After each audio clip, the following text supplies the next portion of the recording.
Hemos estado estudiando el libro del profeta Daniel y hoy llegamos al capítulo 7.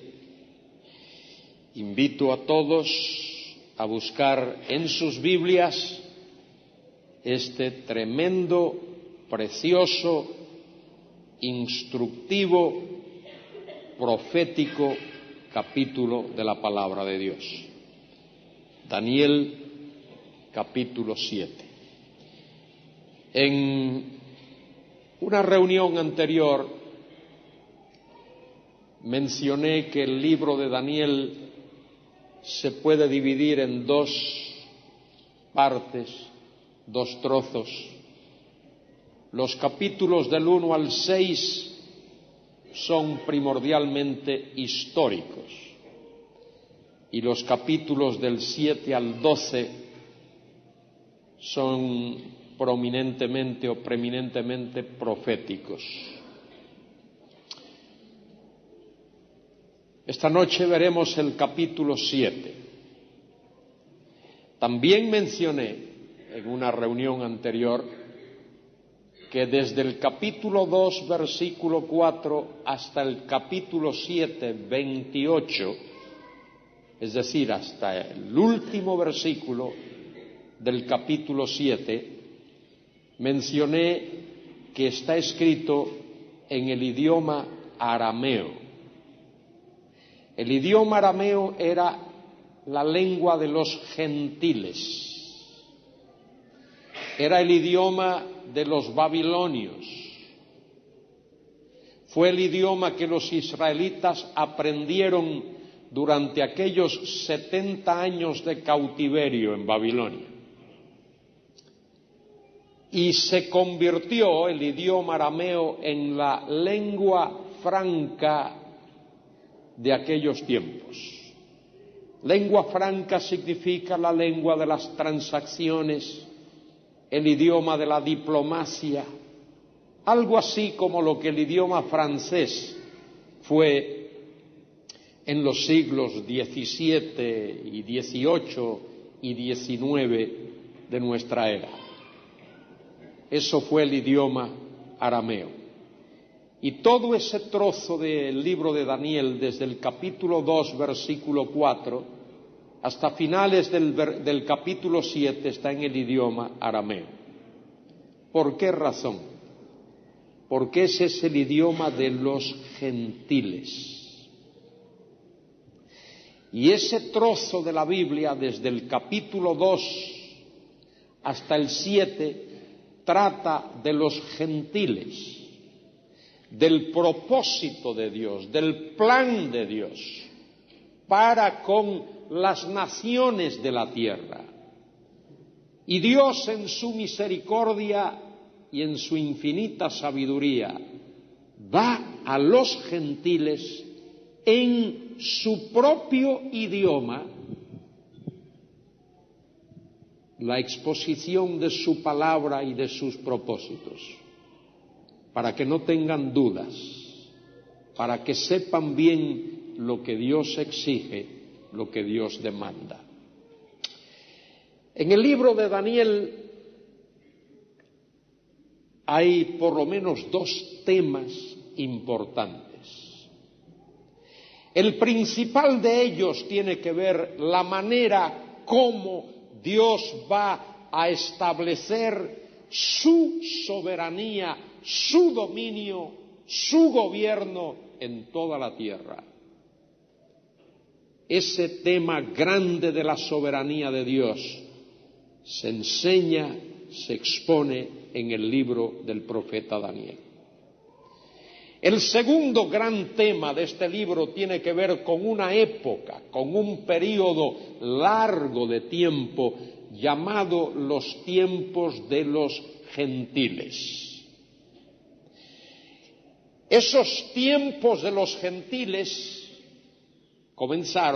ese periodo comenzó cuando el rey de Babilonia, Nabucodonosor, destruyó la ciudad de Jerusalén. No porque fuese más poderoso, más fuerte, lo era, pero no por eso, no porque tuviese un mejor ejército, mejor entrenado, lo tenía, pero la razón fue que Dios en su soberanía entregó a Jerusalén en sus manos. Dios entregó en sus manos al pueblo de Judá, al pueblo judío.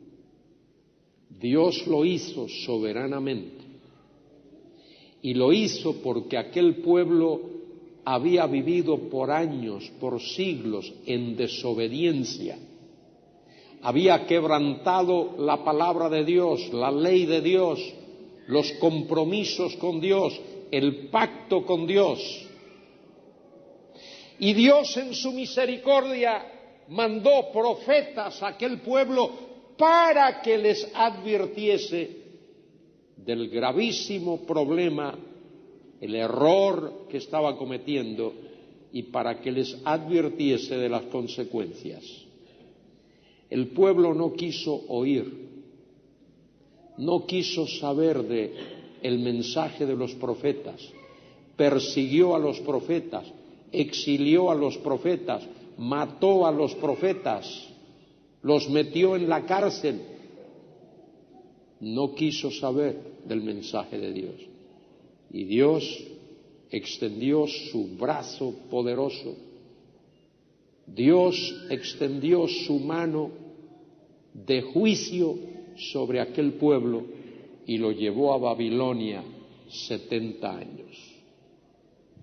Allí el pueblo sufrió la esclavitud, la rudeza de los babilonios durante aquellos 70 años. Al final de esos 70 años Dios volvió a ejercer su misericordia y se acordó de su compromiso, de su pacto, de su promesa hecha a Abraham, a Isaac, a Jacob y a David. En el capítulo 2 de este libro, seguramente recordaremos que Nabucodonosor, rey de Babilonia por 43 años, tuvo un sueño. Soñó con una gigantesca estatua, una estatua que deslumbraba, cautivaba, arrestaba a cualquiera que la contemplase, de cabeza a pies. Aquella estatua representaba ese periodo largo de tiempo en el cual nosotros todavía vivimos, que se llama los tiempos de los gentiles. Los tiempos de los gentiles es cuando Dios entrega soberanamente el gobierno, la administración de las naciones de la tierra a las naciones gentiles, a los gobernantes, a los reyes, a los ejércitos gentiles. Los tiempos de los gentiles, que comenzó en el año 586 antes de Cristo, como he dicho ya, con la destrucción de Jerusalén, durará hasta que Cristo venga a la tierra por segunda vez. Cuando Cristo venga con poder, con majestad, con gloria, a reinar, los tiempos de los gentiles se acabarán y el Señor Jesucristo tomará el control de todos los gobiernos de la tierra, de todas las naciones, y Él reinará poderoso, glorioso, omnipotente, soberano, santo, justo en toda la tierra. El capítulo 7, que vamos a ver ahora, de Daniel, es paralelo con el capítulo 2. El capítulo 2 trata el tema de los tiempos de los gentiles. El capítulo 7 también. El capítulo 2 habla de 4 reinos, 4 grandes imperios conocidos en toda la faz de la tierra. El capítulo 7 también. El capítulo 2 habla del imperio babilonio con Nabucodonosor, del imperio de los medos y los persas con Ciro el Grande y Darío, el imperio greco-macedonio con Alejandro el Magno y luego el imperio romano con toda la estructura de gobierno de los romanos. Pues el capítulo 7 también.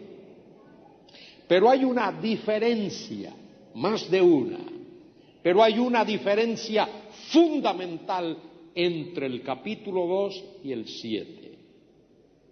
El capítulo 7 no repite lo que dice el capítulo 2. El capítulo 7 amplía lo que dice el capítulo 2, lo que enseña el capítulo 2. Repito esto porque es importante. El capítulo 2 tiene que ver con los tiempos de los gentiles por fuera. Como los ve el hombre en esa estatua deslumbrante, cautivadora, arrestadora, sorprendente. Así ve el hombre ese período llamado los tiempos de los gentiles. El hombre ve lo exterior, lo de afuera, nada más. El capítulo 7 presenta los mismos 4 imperios, pero vistos por dentro. No desde la óptica del hombre, sino desde la óptica divina. No como el hombre los juzga y los contempla, sino como Dios los juzga y los contempla. Por eso es que en el capítulo 7 se habla de 4 bestias, 4 animales, de una naturaleza feroz, cada uno de ellos. Los tiempos de los gentiles por dentro. El hombre lo ve en su aspecto cautivador, deslumbrante. Dios los ve en su aspecto corrupto, miserable, pecaminoso, lleno de injusticia y de maldad y de rebeldía. Esa es una gran diferencia entre el capítulo 2 y el capítulo 7. Hay otra diferencia más que lo vamos a ver también. El capítulo 2 presenta ese período llamado los tiempos de los gentiles, culminando o terminando cuando una piedra que es cortada no con mano, algo sobrenatural, golpea la imagen sobre los pies que son de barro, derriba esa imagen, esa piedra tritura, pulveriza, muele los componentes, los metales que componen esa estatua, y dice que el viento se lleva esos metales y esos gobiernos de la tierra, ese gobierno gentil, esos reinos gentiles desaparecen. En el capítulo 7 hay otra cosa. Aparece la última, la 4ª bestia, lo vamos a ver. Esa bestia tiene 7 cabezas. Pero hay una de esas cabezas, la última de ellas en particular, sobre la cual hay 10 cuernos. Y de entre esos 10 cuernos surge, poco a poco, lentamente, inconspicuamente, un cuerno pequeño. Ese cuerno pequeño crece entre los 10 más él son 11. Y ese cuerno pequeño llega a tener tanto poder que desarraiga a 3 de los 10 originales. Deja 7, más él 8. Y ese cuerno pequeño de esa última cabeza, de esa última bestia, tiene que ver con la forma final que los gobiernos humanos van a tomar en los días postreros, que todavía no se han cumplido. Ese cuerno pequeño representa, simboliza a ese personaje que la Biblia llama el anticristo, el hijo de perdición, el hombre de pecado, el enemigo de Dios, el engendro de Satanás, que va a aparecer en los postreros tiempos en la tierra. En medio de la confusión que el mundo va a estar experimentando, va a surgir. Y cuando surja, habrá terribles calamidades en la tierra. Vamos a ver lo que dice el texto. En el primer año de Belsasar, rey de Babilonia. Esto tuvo lugar unos 23 años antes de su caída, de su debacle.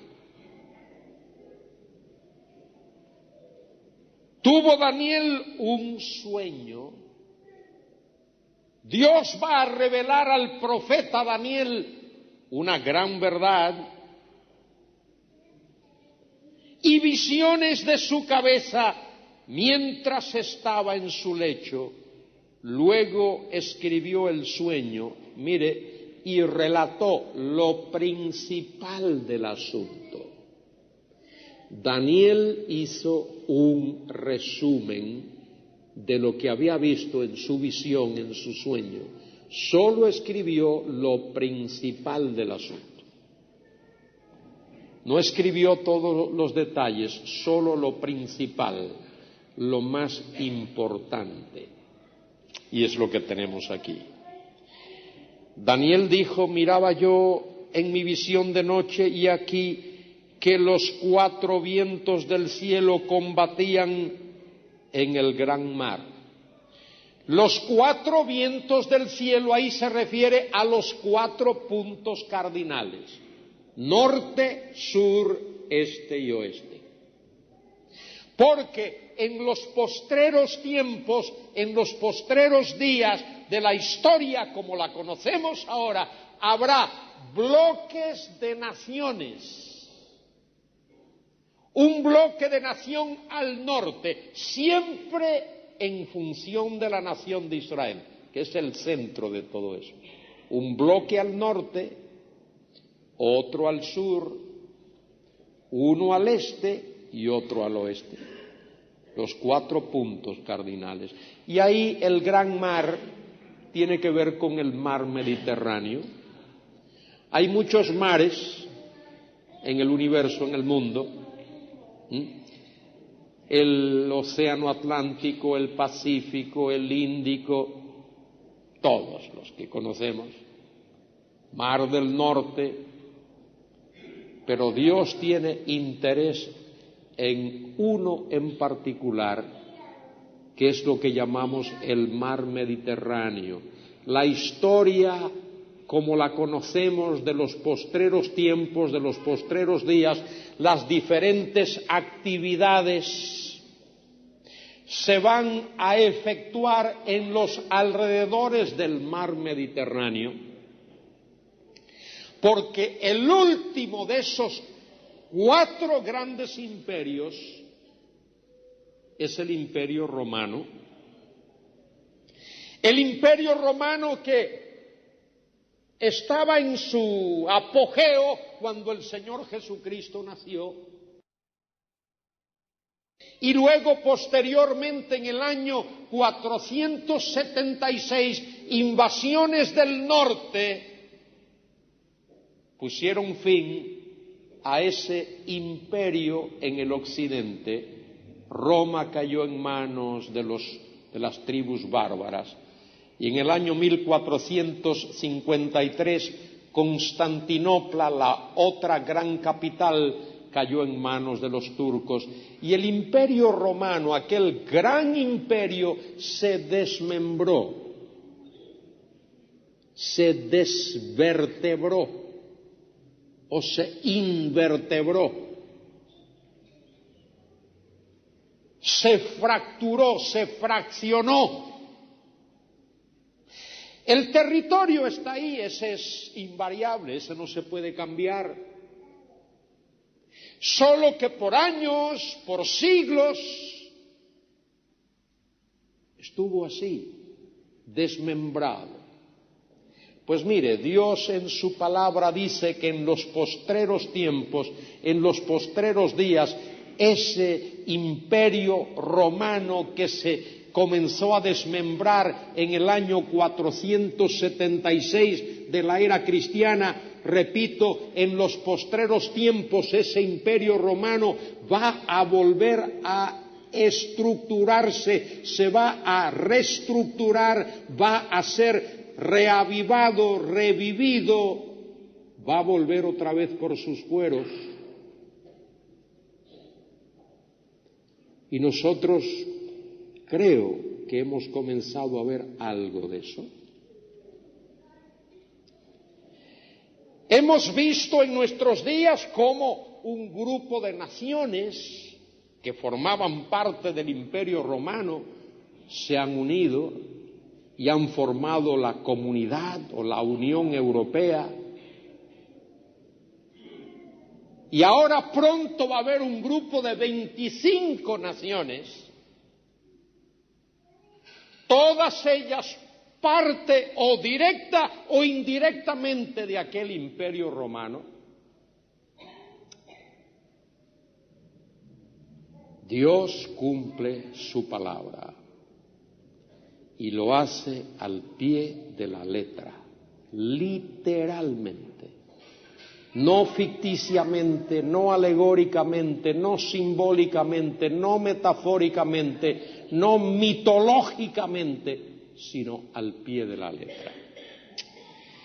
Bueno, los 4 puntos cardinales.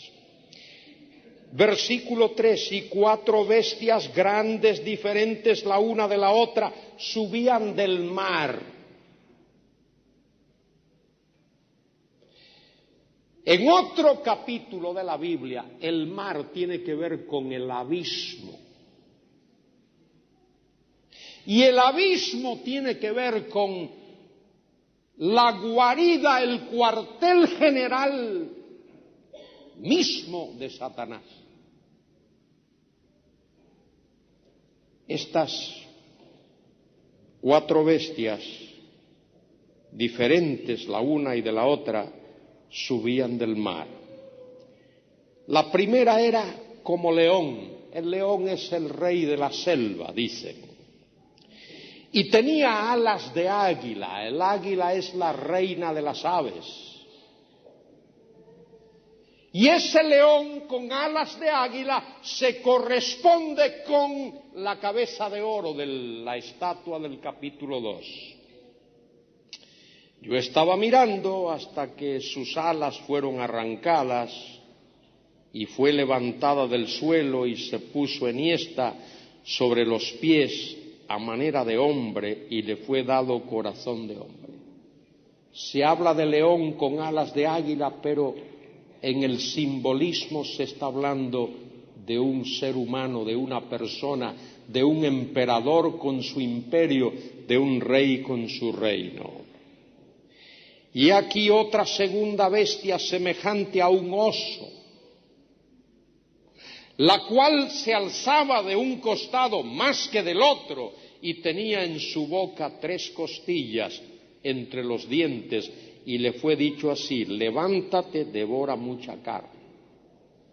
Ese oso que se alza más de un lado que del otro representa al segundo gran imperio, al de los medos y persas, que en la estatua tiene que ver con el tórax y los brazos de plata de la estatua. Aquí en este oso que se alza más de un lado que del otro es porque los persas tuvieron más poder que los medos, se destacaron más. Y esas tres costillas tienen que ver con los imperios o los reinos o las naciones que los medo-persas conquistaron antes de vencer a los babilonios. Versículo 6. Después de esto miré, y aquí otra bestia, semejante a un leopardo, con 4 alas de aves sobre sus espaldas. El leopardo es el animal más veloz que hay en la selva. No hay animal más ágil que la pantera o leopardo, es el mismo. Pero mire, tiene 4 alas de aves sobre sus espaldas. Más velocidad. Ese es el turbo para que vaya más rápido. Tenía también esta bestia 4 cabezas y le fue dado dominio. Porque esa tercera bestia que aparece ahí representa el imperio de Alejandro el Magno, el imperio greco-macedonio, y Alejandro murió en Babilonia en el año 323, no dejó herederos, no dejó hijos, ni parientes que pudiesen heredar su reino, y sus generales se lo repartieron. Eran 4 generales. Uno tomó Egipto, el otro tomó Siria, el otro el área de Babilonia y el otro acá en el oriente por Grecia, por Macedonia. Después de esto, miraba yo en las visiones de noche, y aquí la cuarta bestia, espantosa, terrible, en gran manera fuerte, la cual tenía unos dientes grandes de hierro, devoraba y desmenuzaba, y las sobras pisoteaba, hollaba con sus pies. Y era muy diferente de las otras bestias que vi antes de ella. Y tenía 10 cuernos.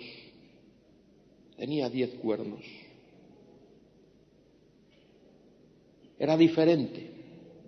Tenía características de león, pero no era león, de oso, pero no era oso, de leopardo o pantera, pero no era leopardo o pantera.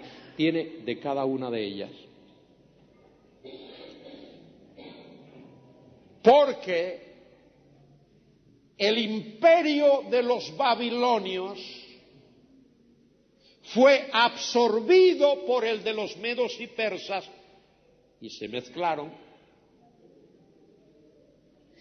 Y el imperio de los greco-macedonios de Alejandro el Magno absorbió el de los medos y persas y el de los babilonios, y hubo más mezclas.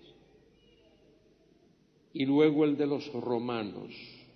Por eso es tan raro, por eso es tan diferente, Tenía 10 cuernos. Esos 10 cuernos representan reyes con sus reinos. Y mire esto, versículo 8, mientras yo contemplaba los cuernos, he aquí que otro cuerno pequeño salía entre ellos, y delante de él fueron arrancados, desarraigados, 3 cuernos de los primeros, y aquí que estos cuernos tenían ojos como de hombre. Eso habla de que es una persona, ojos como de hombre. Los ojos de una persona revelan su inteligencia, según la Biblia. Y una boca que hablaba grandes cosas, eso significa su autoridad. Cuando este personaje surja, va a tener tremenda autoridad porque Satanás, el dragón, el diablo, le va a dar su trono y su autoridad y su poder. Estuve mirando hasta que fueron puestos tronos. Y eso es sumamente importante. Porque tan pronto surge ese cuerno pequeño, que he dicho ya, que representa la persona del hijo de perdición, del hombre de pecado, de la gran bestia de los postreros días, del anticristo, tan pronto surge, Dios coloca tronos de juicio. Es simultáneo. Esto que vemos aquí es simultáneo. Aquí lo dice. Mientras yo contemplaba los cuernos, y aquí otro cuerno pequeño, etcétera, etcétera, estuve mirando hasta que fueron puestos tronos. Esos son tronos de juicio. Ese personaje llamado el anticristo va a surgir en el escenario mundial para inaugurar, por soberanía de Dios, un periodo de tiempo sin precedentes en la historia que se llama la Gran Tribulación. Y esa gran tribulación tendrá una duración de 7 años. Y serán años de juicios sin precedentes sobre toda la humanidad que esté en la tierra en ese tiempo, menos la Iglesia, que ya habrá sido levantada de este mundo y llevada a la presencia gloriosa del Señor en la casa del Padre. A eso se le llama el rapto de la Iglesia, se le llama el traslado de la Iglesia. El día cuando el Señor va a recoger de todos los puntos de la tierra, de todas las naciones, de todos los sitios de esta tierra, a sus redimidos, los que hayan muerto, los va a resucitar con cuerpos incorruptibles, y los que estén o estemos vivos, nos va a transformar. Y juntos, como un solo cuerpo, nos va a levantar y nos va a alzar para llevarnos a la casa del Padre, y no tendremos que pasar por ese período que el Señor Jesucristo mismo llamó, Mateo 24, 21, la gran tribulación. Tronos. Y se sentó un anciano de días. Ese es el Señor, nuestro Dios Todopoderoso, cuyo vestido era blanco como la nieve. Eso habla de su santidad. Y su trono llama de fuego. Eso habla de su justicia. Y las ruedas del mismo, fuego ardiente. Eso habla de lo completo. La rueda habla de que será algo universal. Un río de fuego procedía y salía de delante de él. Millares de millares le servían, millares y millares, miríadas y miríadas de ángeles le servían. Y millones de millones asistían delante de él. Y ahora dice, el juez se sentó. ¿Habéis ido a un juicio alguna vez? Ahí están todos los acusados, los que acusan, los abogados, los fiscales, los que están allí para ver el juicio, los testigos, están sentaditos, y entra el juez. Cuando el juez entra, todos se ponen de pie. Y el juez se sienta. Y cuando el juez se sienta, eso significa que el juicio va a comenzar. Es lo que dice aquí. El juez se sentó y los libros fueron abiertos. Los libros fueron abiertos. En el Apocalipsis dice, los libros fueron abiertos y otro libro fue abierto, el cual es el libro de la vida. En el libro de la vida están inscritos los nombres de todos los redimidos del Señor. Todos aquellos que tienen vida eterna. Por eso se llama el libro de la vida, porque todos los que están inscritos ahí por haber creído en Cristo tienen vida eterna. Y por tener vida eterna, esos no mueren jamás, sus nombres no se pueden borrar de ese libro porque tienen vida eterna, porque creyeron en el Señor y el Señor les dio vida eterna. Pero hay otros libros. Y esos otros libros, de esto se habla aquí, y en el Apocalipsis 20 del 11 al 15, esos otros libros son los libros de las obras. Todo lo que hayamos hecho. Todo. Y ahí esos libros tienen las obras de todos, de todo lo que los inconversos han hecho. Gracias a Dios que para los cristianos, los creyentes, tenemos la certeza, la seguridad que el Señor ha borrado, limpiado, sepultado todos nuestros pecados. No porque seamos mejores que nadie, en muchos casos somos peores, sino porque hemos puesto nuestra fe y nuestra confianza en Jesucristo. En esos libros están escritas las obras de todos aquellos que mueren sin Cristo en sus vidas. A lo mejor tú te crees, tú te piensas que has hecho cosas que nadie sabe. El Estado español no lo sabe, Su Majestad los Reyes no lo saben, los jueces no lo saben, la policía del sitio donde vives no se ha enterado, el alcalde de tu ciudad no lo sabe, tus vecinos no lo saben, nadie lo sabe. ¿Tú te crees eso? Pero Dios lo sabe. Y un día, amigo mío, tus obras van a comparecer delante de Dios.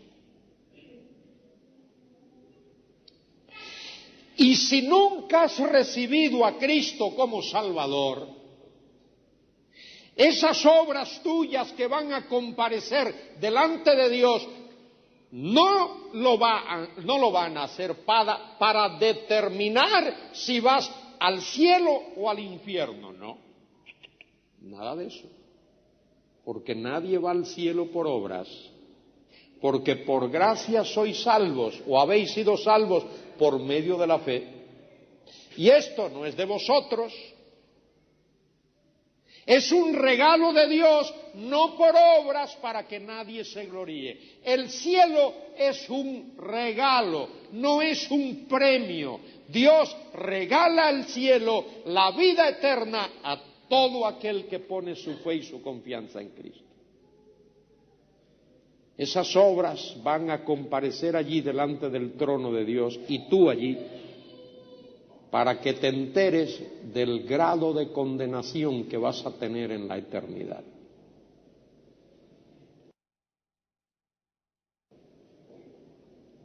Y eso será por los siglos de los siglos. Seculum seculorum. Por las edades de las edades. Dice el hebreo, haolam, haolam. Por las edades de las edades. Dice, habían también quitado a las otras bestias su dominio, pero les había sido prolongada la vida hasta cierto tiempo. Miraba yo en la visión de noche y aquí con las nubes del cielo. Mire lo que pasa. Venía uno como un hijo de hombre. Así como en el capítulo 2 la estatua es una estatua, en el capítulo 7 a la postre esas 4 bestias se van a fundir en una sola bestia y en una sola cabeza en la cual hay 10 cuernos. Y así va a ocurrir. Es interesante y más que interesante es importante. Importante. Aquí se habla de Babilonia, todo el mundo lo entiende, todo el mundo lo sabe. Y por siglos como que el mundo se había olvidado de Babilonia. Excepto un profesor que tuve en la escuela bíblica que me decía, Carballosa, Babilonia va a volver otra vez, va a ser reconstruida, va a ser reestructurada, va a volver a ser influyente. Y mire los problemas que estamos teniendo ahí en Babilonia. Y toda esa lucha y esas guerras y esa muerte y todo eso va a redundar y va a concluir en que Babilonia va a volver otra vez. Y ahí está esa nación que llamamos Irán. Y esos son los medos y los persas. E Irán, e Irak, medos y persas y Babilonia son las naciones que están en las noticias de todos los días. Y ahí está Grecia. Va a haber unas olimpiadas ahí ahora, las próximas. Y el Imperio Romano, mire, ahí estamos nosotros, somos parte del Imperio Romano, esa Unión Europea, esa Comunidad Europea, estamos dentro de ella. Pero mire lo que dice. Miraba yo en la visión de la noche y aquí con las nubes del cielo venía uno como un hijo de hombre que vino hasta el anciano de días y le hicieron acercarse delante de él. Ese que viene con las nubes, con la apariencia como de un hijo de hombre, es el glorioso Señor Jesucristo, el ser celestial, ese que se nos anuncia en el libro del Apocalipsis 1:7 y dice, he aquí que Él viene con las nubes y todo ojo le verá. Y el pasaje que nos leyó nuestro querido hermano Juan Rodríguez. Juan vio el cielo abierto y vio un caballo blanco. Y el que lo cabalga dice que con justicia juzga y pelea. Y es seguido por los ejércitos del cielo, vestidos con vestiduras blancas, que son vestiduras de justicia. Y tiene inscrito un nombre que solo él conoce. Y hay otro nombre que está ahí, que se le llama el Verbo de Dios. Y luego tiene en su vestidura y en su muslo otro nombre que dice que es Rey de Reyes y Señor de Señores. Cristo Jesús, nuestro glorioso, santo, inmaculado Cristo Jesús. Aquel que vino hace 2000 años,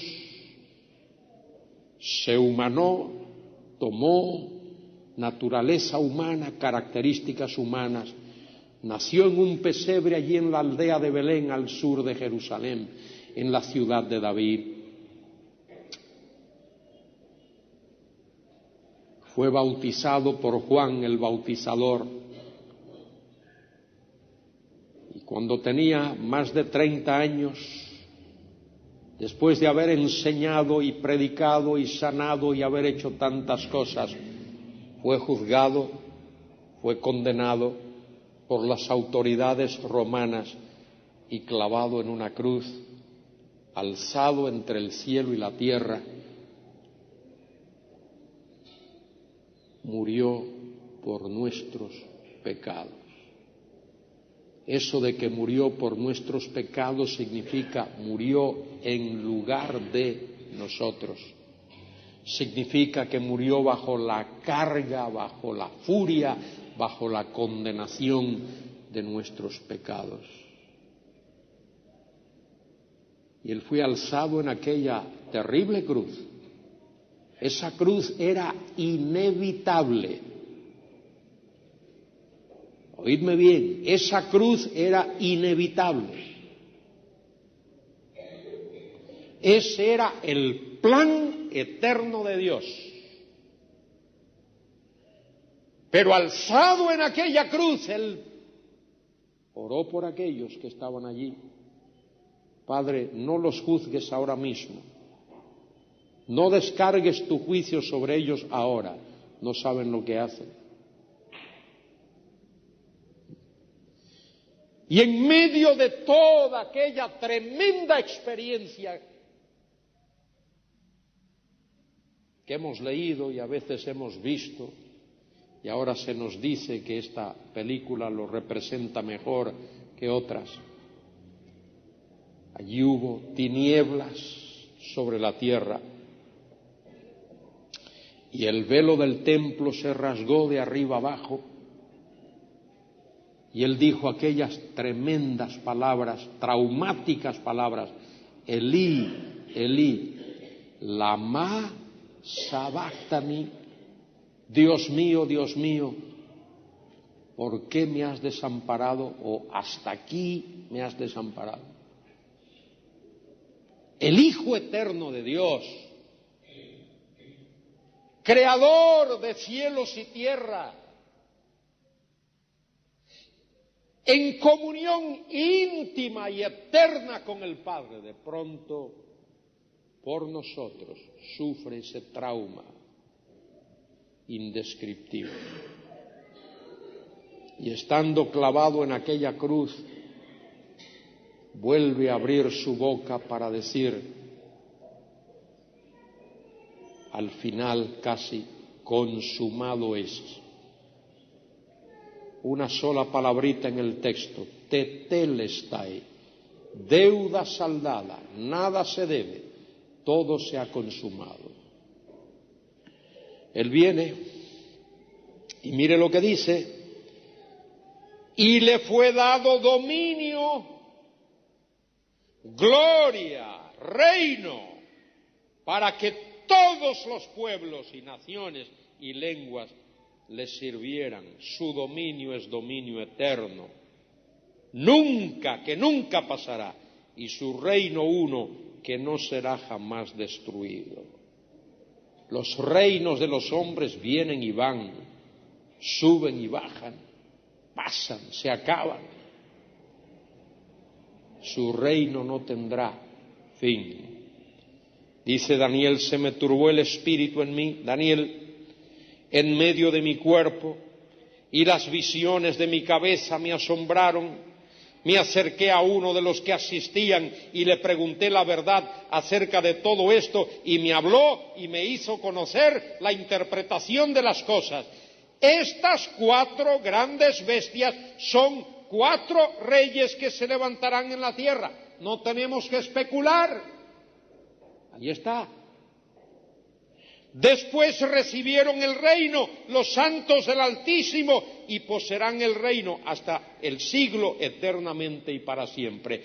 Ha habido 4 grandes reinos y habrá un 5.º reino, uno más. Solo que ese 5.º reino será para siempre.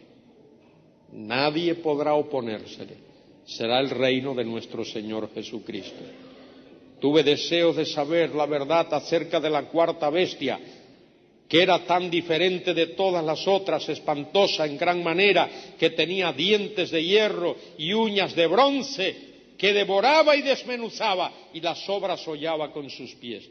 Asimismo, acerca de los 10 cuernos que tenía en la cabeza, y del otro que le había salido, delante del cual habían caído 3. Este mismo cuerno tenía ojos y boca, que hablaba grandes cosas y parecía más grande que sus compañeros. y veía yo que este cuerno hacía guerra contra los santos y los vencía. Eso va a hacer el anticristo. Hasta que vino el anciano de días y se dio el juicio a los santos del Altísimo, y llegó el tiempo y los santos recibieron un día. Todos los santos de Dios vamos a disfrutar y participar de ese reino glorioso del Señor. Muchos de esos santos de Dios que van a disfrutar de ese glorioso reino han vivido aquí en este mundo, en pueblos, en naciones, en comunidades, en aldeas, y no han tenido nada, absolutamente nada, desposeídos de todo, de bienes de este mundo, de todas las cosas. Pero van a entrar en el reino glorioso del Mesías y van a ser ricamente bendecidos. Y allí van a estar por siempre y por siempre y por siempre. Y Daniel quería saber la verdad de todo esto. Y el Señor le dijo, los 10 cuernos significa que de aquel reino se levantarán 10 reyes, y tras ellos se levantará otro, el cual será diferente de los primeros, y a 3 reyes derribarán, y hablará palabras contra el Altísimo, y a los santos del Altísimo quebrantará, y pensará en cambiar los tiempos y la ley, y serán entregados en su mano, hasta tiempos y medio tiempo, 3 años y medio. Pero se sentará el juez y le quitará su dominio para que sea destruido y arruinado hasta el fin. Y que el reino y el dominio y la majestad y los reinos debajo de todo el cielo sea dado al pueblo de los santos del Altísimo. Mire, en los postreros tiempos, los días finales, al final de ese período terrible que se llama la Gran Tribulación, va a aparecer en el cielo el anuncio de que Cristo viene. Como un relámpago que se extiende del oriente al occidente, de un extremo al otro, aparecerá la señal, el anuncio. El Señor va a anunciar que Él viene, con poder, con gloria, con majestad. Y las naciones de la tierra, los ejércitos del mundo, todos los poderosos se van a mancomunar, se van a unir y van a armar un gran ejército neciamente para intentar impedir que Cristo venga a la tierra. ¿Por qué no quieren que Cristo venga? ¿Por qué es que hay millones de personas en este mundo? Líderes políticos, profesores universitarios, hombres de negocios, gente grande de este mundo, influyentes. ¿Por qué no quieren que Cristo venga? Muy sencillo. Porque cuando Cristo venga, se les va a acabar todas estas cosas que han estado haciendo, todas esas injusticias que han estado cometiendo, se acabó. Toda esa inmoralidad que han practicado y que han condonado, se acabó. Ahora mismo vi en estos días a algunos de los nuevos líderes que van a tomar el poder en España próximamente, el mes que viene, decir, bueno, ahora vamos a aprobar esa ley de que lesbianas y homosexuales pueden legalizar sus matrimonios y pueden adoptar hijos y todo. Esa es parte de la corrupción. Y Dios condena eso. Y Cristo condena eso. Y cuando Cristo venga, eso se acabó. Y esta gente no quiere que Cristo venga para que eso no se termine. Quieren continuar con sus mismas prácticas, sus mismas acciones, sus mismos hechos, pero Cristo le va a poner fin a todo eso. El Señor va a traer santidad a este mundo. No hay santidad. El Señor va a traer paz a este mundo. No hay paz.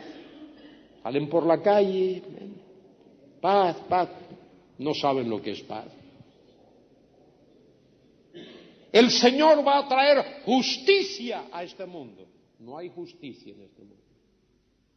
Y cuando Cristo venga, de un extremo al otro de este mundo, desde el polo norte hasta el polo sur, alrededor de todo este planeta y por toda la atmósfera que rodea este planeta, se va a manifestar, se va a revelar la gloria de Dios. Dice Habacuc 2:14, Isaías 11:9, la tierra será llena del conocimiento de la gloria de Jehová, como las aguas cubren el mar. Amigos, si tú estás aquí, no conoces a Cristo como tu Salvador, yo te invito a que lo hagas antes de que sea demasiado tarde. No sabes cuándo te llegará el día. Qué triste han sido estos acontecimientos del día 11 pasado. Qué triste, qué dolor. Aquí hemos orado por esas personas. Qué triste. Pero ¿cuántas de esas personas que abordaron esos trenes el día 11 se imaginaron de la manera más mínima, más leve, que ese iba a ser su último día en la tierra? ¿Hubo alguno? Yo digo que no. Ninguno. No sabemos. Y tú cierras tus ojos en este mundo y los abres en la eternidad. Pon tu fe en Cristo, confía en Cristo, dale cabida a Cristo en tu vida, que Él te llene y te dé el precioso regalo de la vida eterna. Vamos a orar a Dios. Padre, bendice tu palabra, bendícela en nuestros corazones, en nuestras vidas, cada uno de nosotros. Gloria a tu nombre. Señor, si hay alguien aquí que aún no conoce a Cristo, toca su vida y tráele a ti ahora mismo, para gloria y honra tuya, por Jesucristo nuestro Señor.